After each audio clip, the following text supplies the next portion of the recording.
How's it going, guys? I'm going to talk about how this book is designed to brainwash you. And I got to say, having this book around me, it actually kind of terrifies me and brings back bad memories. I've said that before.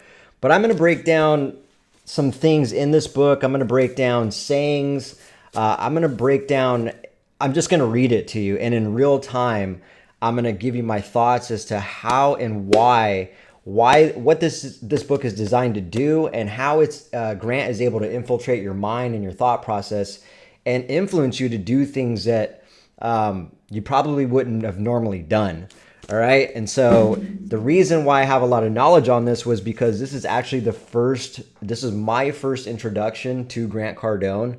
I didn't know anything about Grant Cardone. My nephew handed me this book, said, "Hey, you should check this guy out." My nephew knew that I was a guy who was pretty ambitious, had an entrepreneurial spirit in me, and was always trying to be better.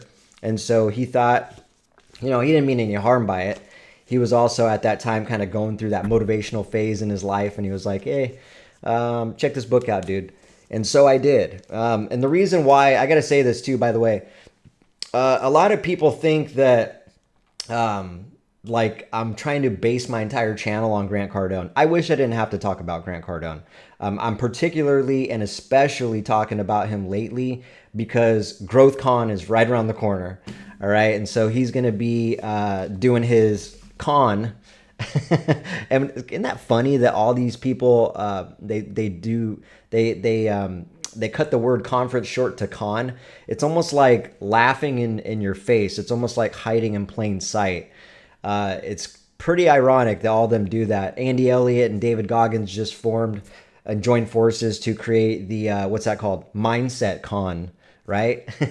That's a scary term, Mindset Con, right? It's probably exactly going to be that. So anyways, that's the reason why I'm bringing up Grant Cardone quite a bit lately, is because he's doing his big 10X Growth Conference event, which is where he generates most of his money. And he's claiming that it's his last one, when we all know that's not the case. But anyways, back to my topic and what the video is about. This video is talking about how I actually was introduced to Grant Cardone through this book.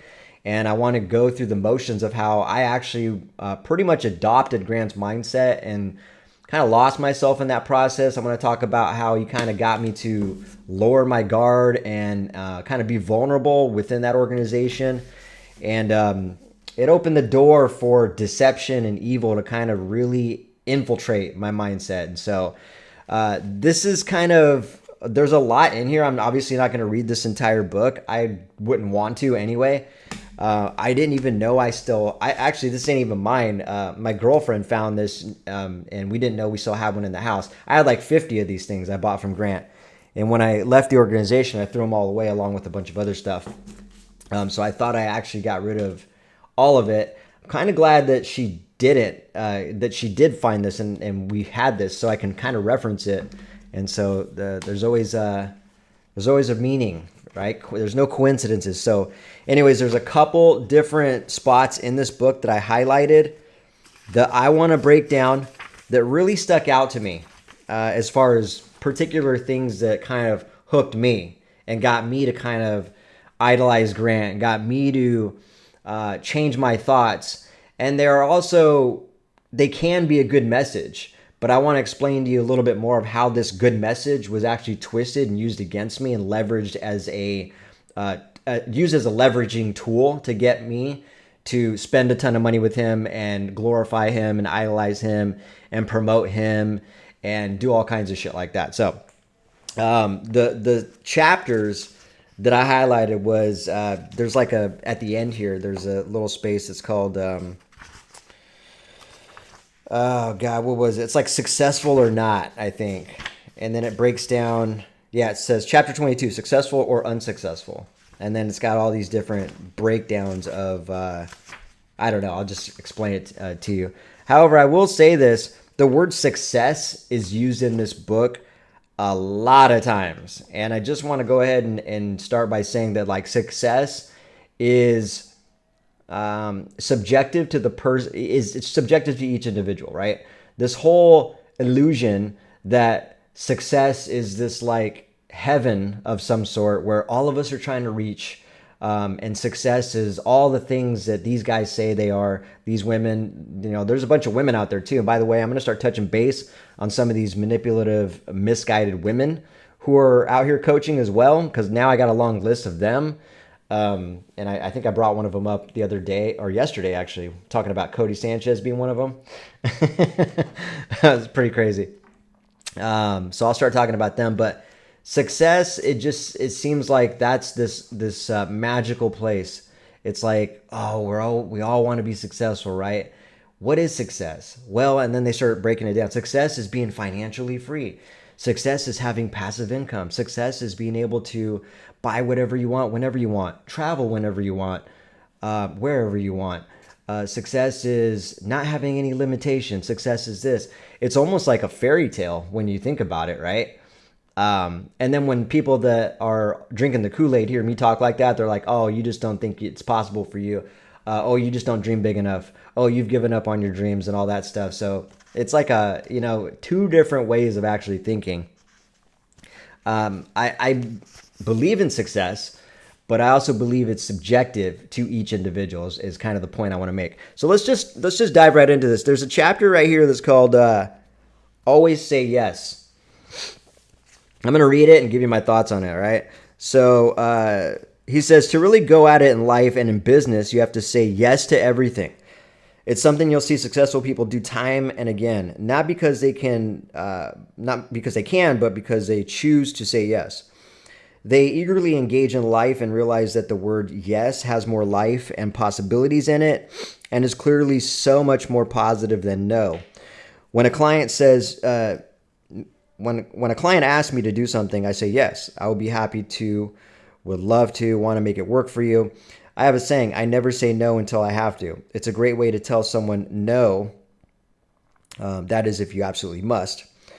When given an option to do so, when given an option to do or not do something, always say yes. Life is to be lived, something that becomes impossible to do when you're constantly saying no. All right, so before I get too far, first of all, remember how I said that success is like this, it's like this magical place that is being perceived and projected, right? So now you got this illusion of success that everybody's trying to get to, or he's trying to put this thought in your head that like you should be striving for success, this magical place that I keep talking about, right? And then he talks about it's something you'll see successful people do time and time again. So we all want to be successful, right? So maybe we should start saying yes. There's a lot of suggestive terminology in this, and that's just something I caught immediately. It's that talking about, successful people say yes. So in order for you to be successful, you need to start saying yes to everything. All right. Although many suggest that it's critical to know what to say no to, the reality is most people don't venture out and don't experience enough in life. They refuse to take on new things and experiences as often as they should. You know that you have an automatic no in you already ready to go. One that is backed with 100 reasons why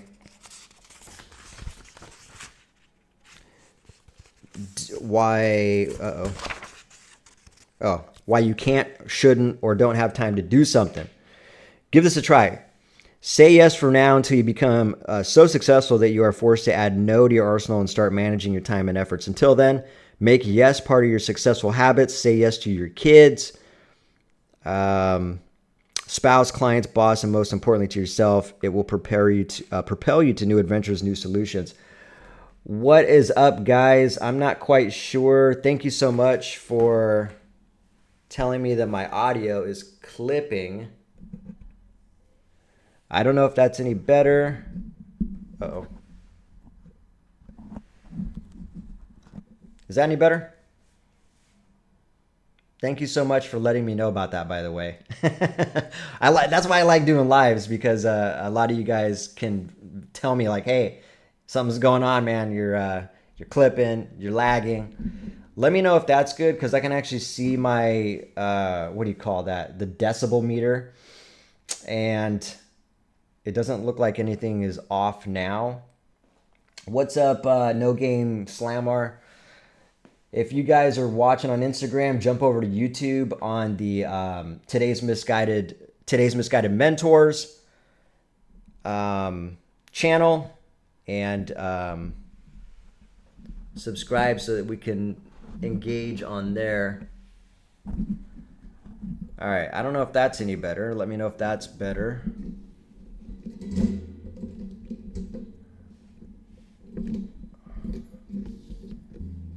There we go. Oh man, technical issues never end, do they?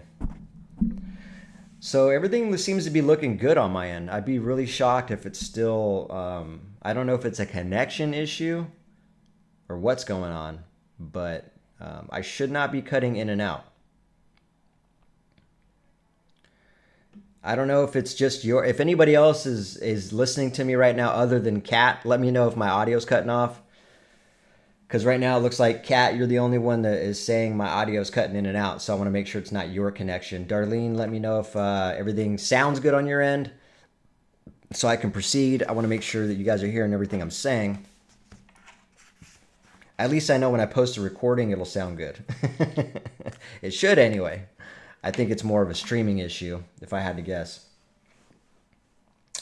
What's up, Shirley Bays? Thank you for that. I think it's because the reason I'm asking is because I'm actually streaming live on YouTube right now, and so it's I probably sound decent on Instagram, but not the greatest. It's just picking up through my mic on my phone. But you should, if you have not yet, Shirley, jump over to YouTube and subscribe to Today's Misguided Mentors. And what's up, Wes? How you doing, brother? You as well, man. If you have not subscribed to my channel, I know I subscribed to your channel. I haven't checked out any of your recent content, but if you're still streaming and doing conversations, man, I'd love for you to also subscribe to my channel, Today's Misguided Mentors, and see if we can get more people. Yeah, man, I'm doing good. How you doing? All right, so I'm hoping everything is good. I really don't know. Because Kat, you were the only person that was letting me know that my sound was cutting in and out, but everything seems to be fine. So I don't want to hold up the stream any longer. I think it's good. And so let me just jump right back into this. So just to tie up this little chapter of where Grant's talking about always say yes. Let's finish this up here. He said, again, say yes for now until you become so successful that you are forced to add no to your arsenal and start managing your time and efforts. So first of all, you guys have been hearing me actually suggest to people that maybe we should be saying no more often, and that saying no is actually a superpower. Yeah, we shouldn't be. I think saying yes to everything is the worst advice. Think about that. Just logically think about that. Why would anybody encourage you to say yes to everything? Well, maybe because they have an agenda. Thanks for that confirmation, Wes. I appreciate that, brother. But yeah, think about that. Why would someone suggest for you to say yes to everything? Well, again, I think there's an agenda going on there, and I'm going to talk to you guys a little bit more about this. But the reason why Grant likes to promote messages like that and say commit first, figure out the rest later, say yes to everything, is because he's selling you something. And not only that, he's going to aggressively pitch you something. And he's going to interrogate you and harass you and shame you and bully you and manipulate and deceive you into making this decision. So being groomed and being brainwashed and being like getting prepared, getting your mentality prepared to be able to say yes to his pitches is the goal here. So I want that to be very clear, because when you think about it, that's idiotic for anybody to say yes to everything. Start saying yes to everything. That is some of the worst advice a person could actually give somebody. Say yes to your kids, spouse, clients, boss, and most importantly to yourself. It will prepare you to the new adventures, new solutions, and new levels of success. All right, again, trying to use your kids, your spouse, your clients, and your dreams as leverage against you, and to kind of back up this whole ideology that he's saying, that saying yes to everything is a good idea. What he didn't say was say yes to me, which is really what he wants, really what he's after. So he's not going to put that in here, obviously, but if you ever get involved, you go to GrowthCon, which I hope you don't. If you're going to Growth Conference and you're going to any of these boot camps and everything else that he puts on, you're going to find out that the intention is actually for you to say yes to him. So that is one way he's able to actually brainwash you. Let's just get right into the next one here with this next thing. The successful fully and all right, this one's called habitually commit. The successful fully and consistently commit to activities, some of which require them to put it all on the line. This goes back to the concept of being all in that I described earlier. It also relates to operating with some level of danger and refusing to play it safe. Unsuccessful people rarely commit to anything entirely. They're always talking about trying, and when they do commit, it's normally in destructive acts and habits. Commitment is actually one of the things of which there's a shortage. Far too many individuals and organizations fail to commit fully to their activities, duties, obligations, and responsibilities to see things all the way through. To acquire success, it's vital that you quit testing the water's temperature and simply jump in. Again, this narrative, this could be a good message in some regards, right? This could be a good message in some aspects, right? But in this particular case, this message is literally only designed to serve Grant Cardone's agenda and having you commit with him, having you say yes to him. What else did he say here? Simply jump in. Stop testing the waters and simply jump in. Commit first, figure out the rest later. This is all a narrative to fit his agenda, all right? What's up, Nick? How you doing, brother? Good to see you, man. Thanks for hopping on there. Oh, okay, that was you on the... I'm guessing that was you on the Instagram, right? All right, so he says, I would prefer a person who is able to fully commit over one who is completely educated any day. Commitment is a sign that someone is pledging him or herself completely to a position, issue, or action. Successful people see past the problems and are able to keep their focus on the promise they've made to themselves or others.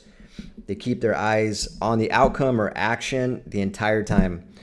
When I commit to ensuring success for myself, my family, a project, or my company, it means that I will do whatever is necessary to make the pledge a reality and fulfill my commitment. Commitments are not something for which you can make excuses, nor are they something you negotiate with or on which you can give up. Commit fully as though you are already successful and demonstrate that commitment to all those with and for whom you work. Again, bringing up the whole, when I commit, I ensure success for myself, my family, my project, my company.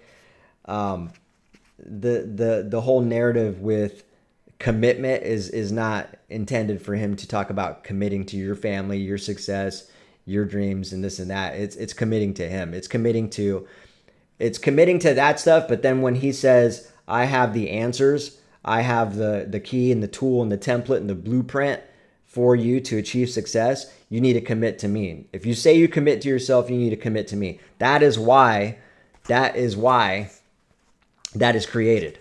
It really is when you think about it. This is freaking crazy, dude.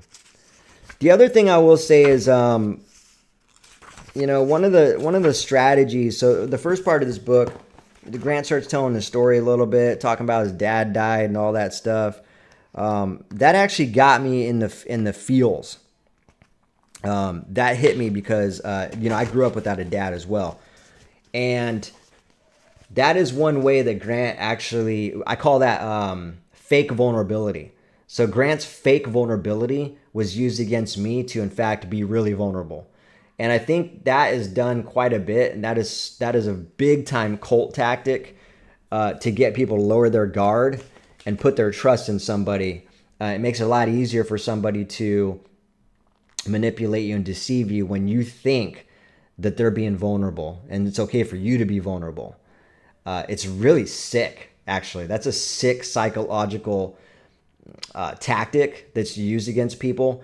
And that was actually used against me. And that got me to feel like I was connected with Grant. Growing up without a dad and him saying he lost his dad as well, made me feel like, oh, maybe he understands me. Oh, he's went through something similar as me. And I'm not saying that that's true or not true, but what I'm saying is he used something fake, which in my opinion was the fake vulnerability he expressed to get people like me to be vulnerable and make it a lot easier to get in our head, brainwash us, and make us think that Grant has our best interest. That's not the case. And so I want people to be careful of that. When you're listening to somebody, I'm not saying that all the stories they say are designed to do that. It's just you can put two and two together. So if you hear someone trying to get vulnerable on a public stage, a public speaking stage, or some type of structure where they got this stage where they're doing a webinar or a live, and they're starting to be vulnerable with you, just hold on to that moment. And if you decide to go deeper with that person, if the things they do later on don't align with that vulnerability that they expressed at that time, then you know there was an ulterior motive. You know there was a different agenda. You know it was all bullshit and it was fake vulnerability in order for you to drop your guard so they can actually put their hooks in you. All right, and I want people to pay attention to that. That's a very real thing that's actually going on, and that's done by the best of these master manipulators. There's a lot of tactics, and that's one that's used quite frequently, so pay attention to that. All right, so this saying right here, I've talked about this on a lot of my videos. This one got me. Commit first, figure out later. This is one of Grant's favorite sayings, and I took this quite literally. All right, so at first glance, this might appear to be highly undesirable, even perilous. Be a highly undesirable, even perilous trait of a highly successful. All right, listen to this first sentence. He says, at first glance, that's a misspelling in the book. That's funny. At first glance, this might appear to be a highly undesirable, even perilous trait of the highly successful. Why do you think he says that right out the gate? Because it is an undesirable trait. This is some of the worst advice you could ever give somebody. Committing first and figuring out the rest later without discerning, without properly taking time to analyze the situation, figure out if it makes sense, if it's the best thing to do or not. That's just some terrible advice. Just as terrible as the advice he gave earlier in the book saying where he encouraged people to say yes to everything. All right? Just logically speaking, it's some of the worst advice ever. And again, this isn't coming from, if people who are all brainwashed drinking the 10x Kool-Aid right now think that, you're just a guy who, never invested in yourself. Oh, you're a guy who's never committed and done all this. No, I've been on both sides of the fence. Matter of fact, that exact saying got me so brainwashed, and I took it quite literally, that I did commit first and figure out the rest later. I've spent $10,000, $20,000, $40,000, all the way up to $200,000, almost $250,000 with Grant Cardone. So I took that saying, commit first and figure out the rest later, seriously, and I did it. So no one can say that like I'm a spectator. No one can say that like I don't know what I'm talking about. I went through it, all right? And I can clearly see how sayings like that get into people's thought process and get them. And I can see how these sayings are designed to have people drop their guard and take this information quite literally and do it, all right? But when you think about it and you just stop and think with common sense and logic, commit first, figure out later. That's some stupid advice right there, straight up. In entrepreneurship, in life in general, it's just flat out dumb. And so is the other chapter where he says, say yes to everything. That's dumb. That's dangerous, all right? And it's not good advice, and that's coming from a misguided mentor. You know what I mean? So, God, I didn't even get past the first sentence. But I just wanted to point that out. He comes right out the gate saying, this might seem weird, but it's not. No, it seems weird because it is. If something seems off, more than likely it usually is. However, it's far less dangerous than the alternative frequently practiced by the unsuccessful. Oh no, unsuccessful. You don't want to be that, do you? Are you unsuccessful? Let's hope not. Oh God.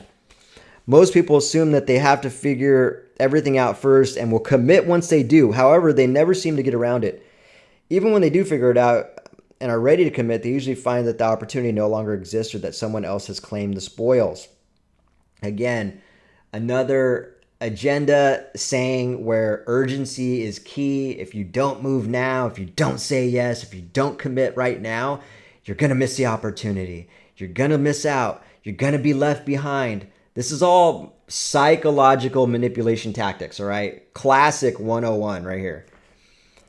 Committing first means getting 100% behind whatever it is you are committing to before you figure out every detail. This is what allows small companies and wild entrepreneurs to outmaneuver other bigger, richer competitors. The great companies of yesterday get so powerful and so enamored of layers of management that their staff spends most of its days in meetings which causes them to become cautious and incapable of pulling triggers the way they did when they were taking risks and growing. Although it can be dicey to commit first and figure the rest out later, it is my belief that creativity and problem solving are stimulated only after a person fully commits. Oh, wow. So you have something to look forward to, guys. If you commit first right now, it's going to spark your creativity. It's going to spark your troubleshooting and all that. Yeah, that's crazy. Although preparation and training are critical, challenges of the marketplace will require you to act before you determine how to make it turn out all right. It's not necessarily the smartest and brightest who win in the game of life, but rather those who can commit the most passionately to their cause. Committing passionately to your cause has nothing to do with committing first, and it has nothing to do with saying yes to everything. Don't even, how brainwashing is that even to put that in the same chapter is what he's trying to promote here. Yeah, exactly, Nick. You're saying that if someone tries to rush you when they're trying to sell you something, they want you thinking too much. Yeah, they want you making decisions quickly. They don't want you to exactly. They don't want you to overthink that. Because if you did, you would actually use logic and you'd be like, you'd realize that it's actually a dumb decision. So 100% right.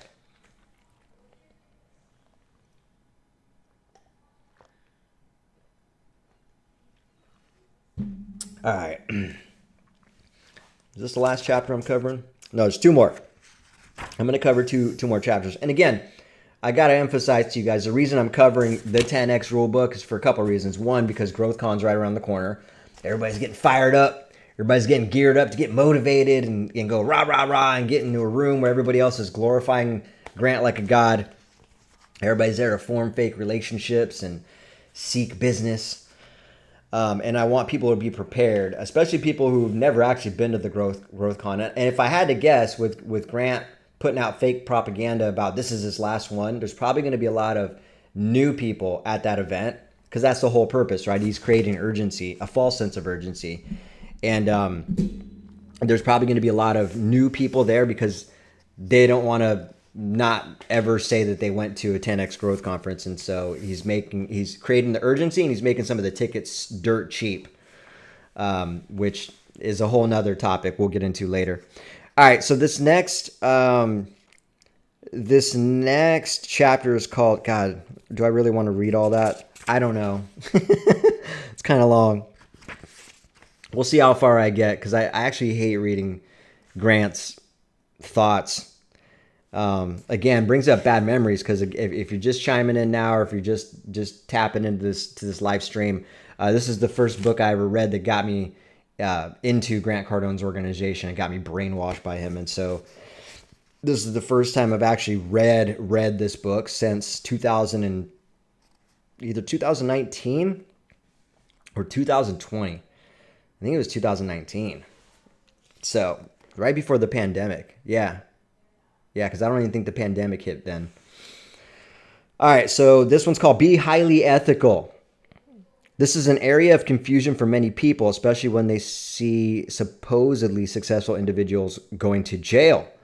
Well, as far as I'm concerned, it doesn't matter how much success you amass. Going to jail would be an immediate disqualifier. Even if a criminal does not get caught, he or she is still criminal and therefore incapable of real success.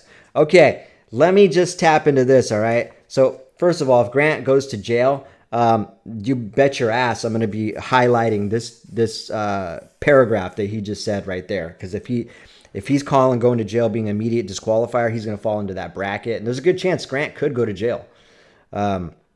But I want to point this out to people. I don't know if you know this, but I did an entire podcast talking about how Ron Hubbard, the guy who founded Scientology, which Grant Cardone is a part of, he was convicted of fraud. Not alleged, not accused. He was convicted and sentenced to 4 years in jail for being convicted of fraud, and claiming that that his services and products would do something for somebody, and it in fact didn't, and they were deceiving. So doesn't that sound familiar? Does that sound familiar to you guys? And so I want people to realize that, like, the people he's talking about in this first paragraph, one of them's his mentor. So he doesn't ever talk about that. He doesn't really like to make those type of connections. And if anybody ever asked him and pointed that out to him, he'd start scratching his neck and he'd start fidgeting with himself and, doing his pacifying things that he does when he gets really uncomfortable about stuff that he doesn't want to talk about. So it's interesting that he has this perspective about people who go to jail and scammers and deceivers, and him saying that going to jail is an immediate disqualifier. Well, your mentor, Ron Hubbard, was convicted of fraud. And not only did he not serve his sentence, he actually fled and ran from and was on the run, I believe, from doing, as far as I know. Maybe, I don't think he did the sentence. Maybe someone can fact check that on me. Anyways, right on, brother. Yeah, exactly, Eric. Can't trust a Scientologist. 100%. Thanks for the follow, Nick. I appreciate you, brother. All right, so let's finish this. I know people who would never tell a lie or steal a penny who I don't consider ethical because they also don't bother to fulfill their commitments as providers of security and role models to their families and friends. If you don't go to work every day and you do everything within your power to succeed, then you're stealing from your family, your future, and your company for which you work. You've made agreements, either implied or spoken, with your spouse, colleagues, managers, and clients. The more success you create, the better you are able to take care of those agreements. What the hell does the more success you create mean? What a stupid, flashy, a bunch of nonsense in that statement. The more success you create. What in the hell? What does that mean? It means nothing. The more success I create. It sounds like self-help fairy tale land. The more success I... Oh my God. I'm sorry, that's terrible. All right, to me, being ethical doesn't mean playing by society's agreed upon rules. I also believe that being ethical requires people to do what they have told others they would do, and doing so until they get the desired results. Making an effort without a result is not ethical because it's a form of lying to yourself and failing to fulfill your obligations and commitments. That's sneaky right there. All right, so that's all like structuring your thoughts into like shamefulness, right? So if you're not going to fulfill your dreams, you're not going to follow through, you're going to procrastinate, you're going to do this, you're a failure to your family. You're a failure to your goals. You're giving up on yourself. It's all meant to kind of, there's just no leeway in this, the way he's putting this. It's like there's no flexibility. There's no humanistic part where, by the way, is humanistic a word? We'll find out. There's no like real way of verifying. That's not what I want to say. There's no real way of like humanizing somebody, which, by the way, I think that's a word. Humanizing somebody with their faults, with their procrastination. We're human. We make mistakes. Sometimes it's not that we give up on our goals. It's just that sometimes we deviate. Sometimes we get distracted. Sometimes we get demotivated.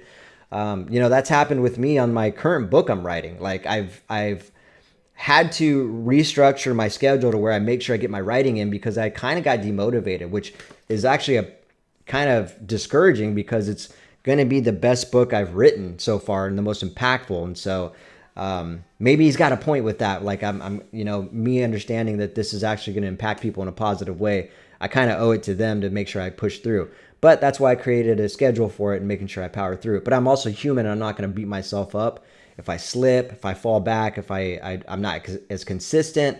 I just figure it out and pivot. That doesn't mean I'm a failure to my family. I'm a disgrace to, myself, like all that stuff. I'm not. That's just shameful thinking, self-shame. And if someone has self-shame, you better believe that they got self-pride, which is definitely a temptation that will jack you up. If you got self-pride, that's a dangerous path to go down. All right, and a lot of these misguided mentors have a lot of self-pride, a lot of ego. They glorify ego, money, and self-pride, usually the top three things. All right, one of the personal experiences of which I am most proud of is my ability to weather 2 years. And all right, I don't want to hear about your rubbing yourself and stroking your own image. Okay, I consider it unethical not to fully utilize the gifts, talents, and mind with which I have been blessed. Only you can decide what is ethical to you. The best thing he's ever said out of everything I've read. Only you can decide what is ethical to you. My God. I don't think he meant to put that in there, because that doesn't help his agenda. All right. All right. That's it for that one. Let's. Is this the last one? Yeah, this might be the. Well, there's two more. I thought there was one more, but looks like there's two more. But they're very smart, very short. All right. This one's called "Be Interested in the Group." Oh God, I already know where he's going with this. All right. Again, for all of you guys who are just chiming into this live stream, I'm going over some of the brainwashing that is deliberately put in this book and designed to infiltrate your mind and get you to seek Grant for the answers, the success, to get in proximity with him, and to serve his agenda to pretty much control your mind and get your money and everything else that comes with that. And I talk about how this was the book that I was introduced to Grant with. So it's actually super important for me to elaborate on this, because I can kind of reflect on the things that went through my mind when I actually was reading this book. If you're on Instagram, by the way, guys, jump onto YouTube and subscribe to the channel. It's called Today's Misguided Mentors. I'll be able to actually see your comments and engage with you on there, all right? Appreciate you guys. And how you doing? You were saying it does help his agenda because it represents him as ethical when he's not. Good point. Good point. All right. See what I mean? I just need another set of eyes and ears. No, you're not wrong. So I totally agree with that, because he is setting the tempo and the narrative for him to be viewed as ethical, 100%. All right. Again, this one's called "Be Interested in the Group." You can only do as well as the people around you. Man, already right now with that statement, classic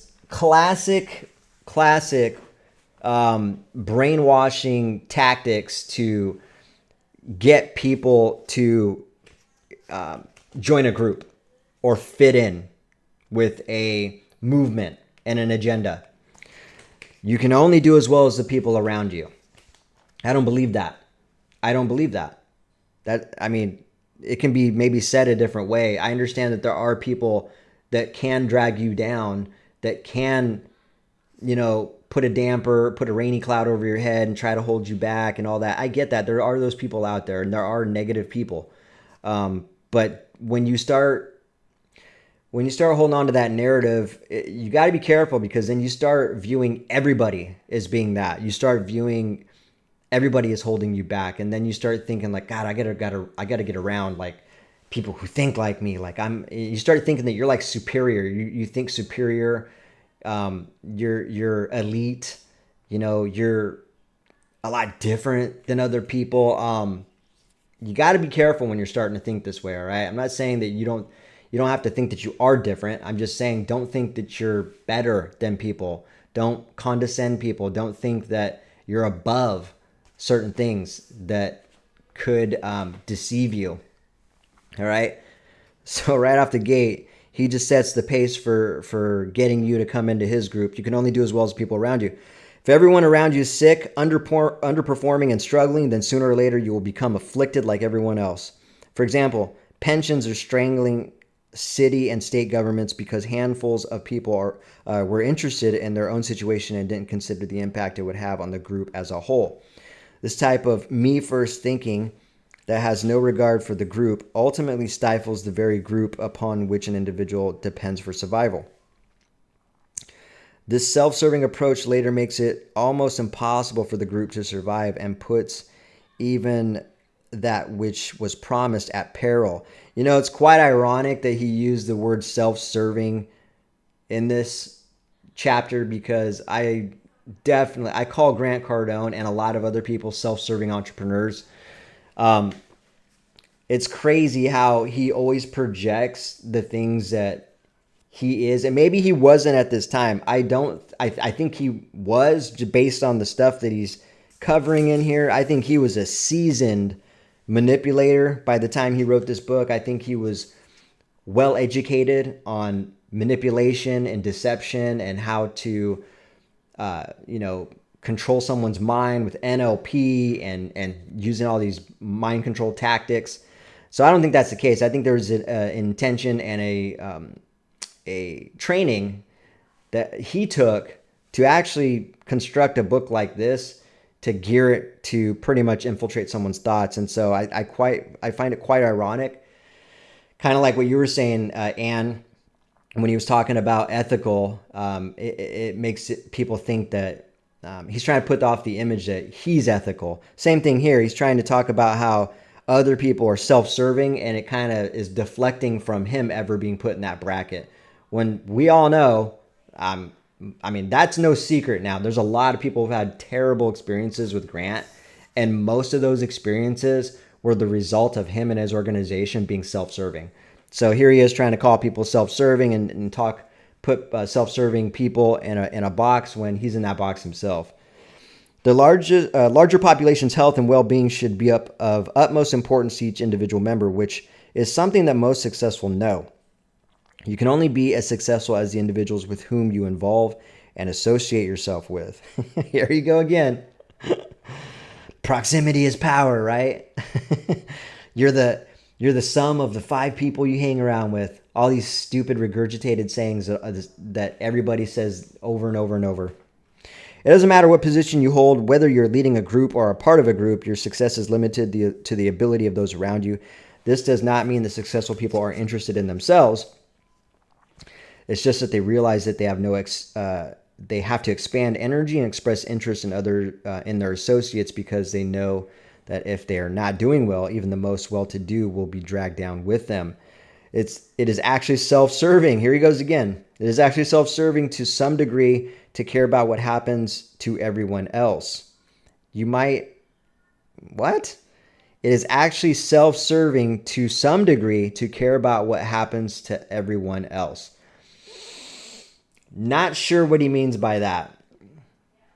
And it doesn't make sense. How can it possibly ever be self-serving to think about other people's well-being?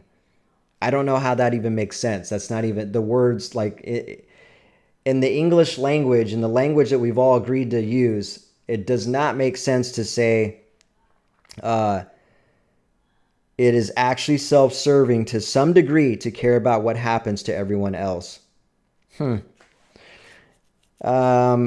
You want everyone on your team winning and improving, because this is likely to improve your game. For that reason, you always want to do everything you can to bring the rest of the team to higher levels.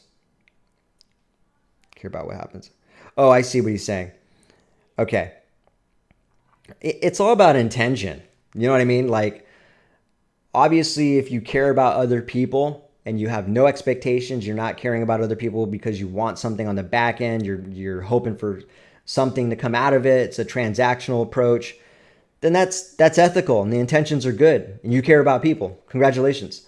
What he's talking about is the way he operates. It is self-serving when you're helping other people because it's going to help you in the long run. If that is your intention, if that's what you're chasing and that's your want and your desire, if you are helping people because it's going to help you and that's why you're doing it, that's a self-serving behavior, in my opinion. I always tell people, like, try practicing not having expectations.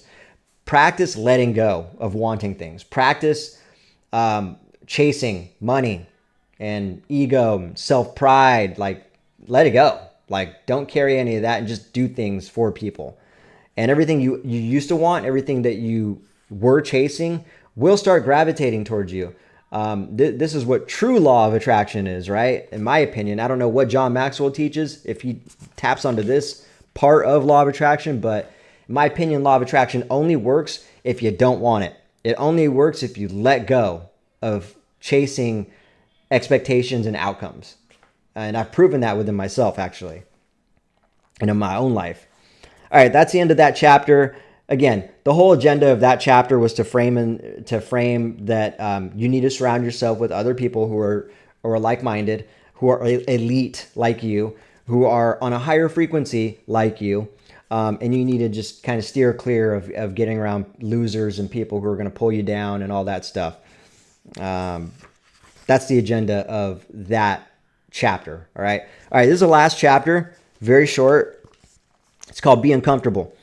Those who succeed were at one point or another in their lives willing to put themselves in situations that were uncomfortable, whereas the unsuccessful seek comfort from all of their decisions. All right, so right off the bat, that first sentence ties into all the stuff we just went over. Being interested in a group, committing first and figuring out later, and saying yes to everything. Now he's bringing it all back to being uncomfortable. All this stuff is the same narrative. It's the same narrative. You're going to be uncomfortable saying yes to everything. You're going to be uncomfortable committing first and figuring out the rest later.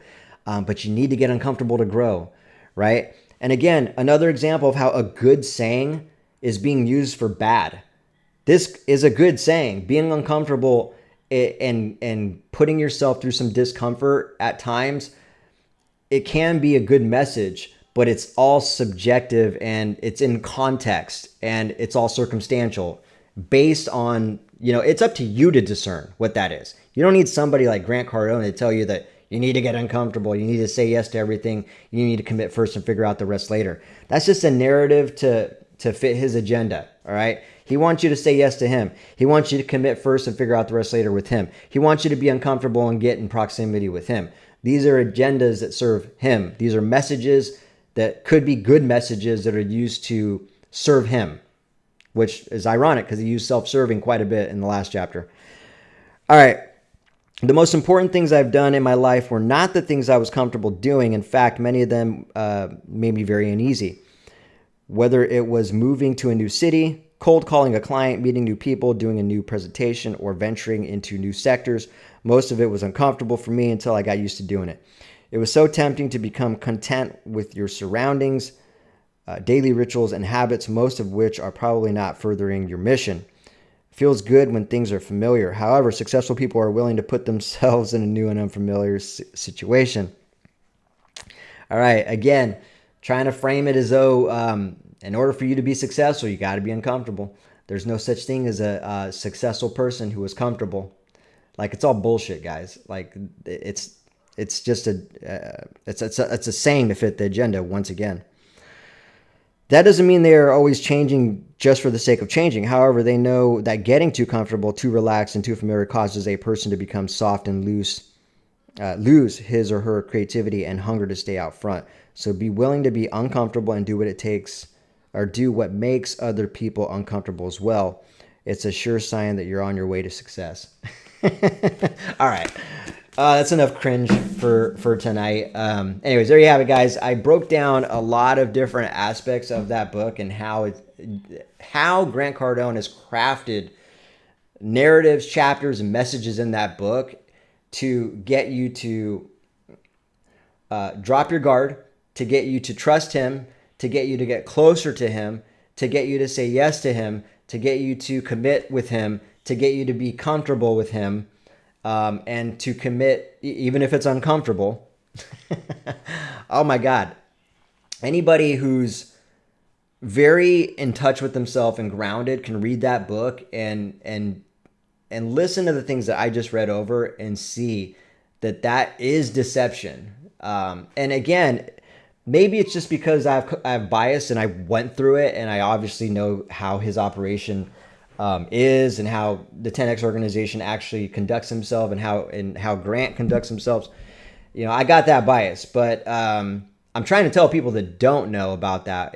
Again, if you hear this video, you hear me talking about this, and you go to the Growth Con or you go to Grant's, whatever business summit or 10X boot camp, just pay attention and try to remember some of the things I talked about. and see if the way you're treated there and the things they say align with the stuff that was said in there.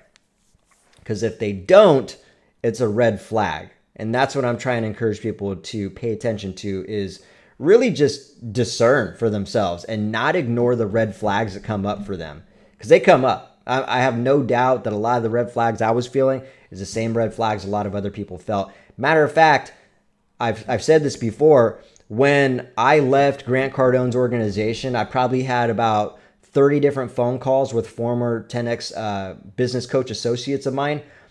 A lot of them said the same thing to me. Almost every single one of them told me that they had a bad feeling. A red flag came up. They told me, they all had a story too. They all told me, hey, yeah, there was this one time where this happened and that happened, and it was just fucking weird. Or, this happened, I couldn't believe it. Or they told me this and they did that to me. But they never talk about it. The people that told me these stories, they never talked about it. And a lot of them are still in the organization. So a lot of people, that's the whole fitting in part. That's the whole chapter I just went over about find a group.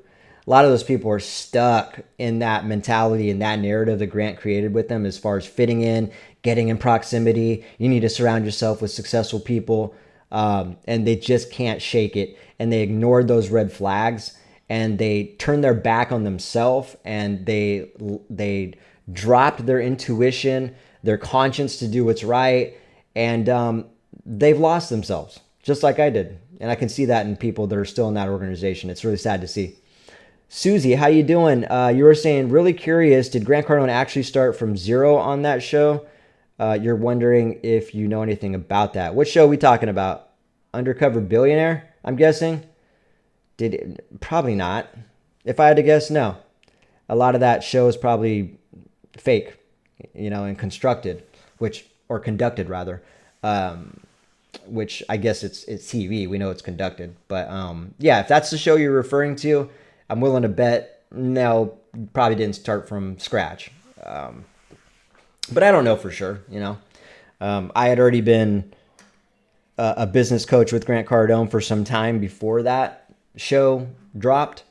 And so it was just more of a, for me, everybody who's around Grant and associated with Grant and part of that 10X organization, especially if you're a business coach or 10X business ambassador or this or that, it's like a feather in your cap, and like you're like, oh yeah, I'm a 10X business coach, and like there's a lot of self-pride that comes with that, which is funny because it's all fake. Nobody actually cared that I was a 10X business coach. As a matter of fact, it turned people off. They never told me that, but people were just scared to get on the phone with me because they knew I was gonna sell like Grant Cardone, and they knew I was trained and formed as he taught me. So. But anyways, though, I hope somebody gets value out of this video at some point. I hope that a lot of people, well, yeah, a lot of people, but I hope somebody, even if it's one person who's going to the Growth Con, which is, I don't know how far away, just weeks away, I imagine. If you're going to 10X Growth Conference, I hope that something I said resonated with you, and I hope that you really discern for yourself. The best piece of advice I can give you is pay real close attention to things that don't feel good and practice saying no. I'm telling you, be very, very comfortable saying no. Be honest with yourself first and ask yourself, can I say no comfortably? Am I confident telling people no? If not, you better start practicing right now. You better take the next few days and the next few weeks telling people in your life no, because there's moments in your life where you're always presented that opportunity to say no, and you're not doing it right now. So if you're a person that can't say no and you struggle with that, you're going to be taken advantage of 100%. And so that's my warning to you. And I'm trying to encourage people to discern for themselves and pay attention and make sure they actually stay grounded in their own intuition to do what's right. So I'm going to jump off here, guys. I hope that was insightful. Hopefully I dropped some nuggets in there for people. I don't know. At some point, I'll touch base on that book again. I actually hate reading that. But I know it's important, and I know that it's valuable for me to break that stuff down, especially when I'm trying to peel back the layers on cults and repackage Scientology like this book and Grant Cardone's manipulative brainwashing tactics to deceive people into doing things they don't want to do. So I realize how important that is. And so I'll probably pick that book up again and start diving into it and dissecting it a little bit more for those who are interested. All right. Anyways, that's it for today. You guys enjoy the rest of your night, and I'll touch base with you guys later. All right. Take care.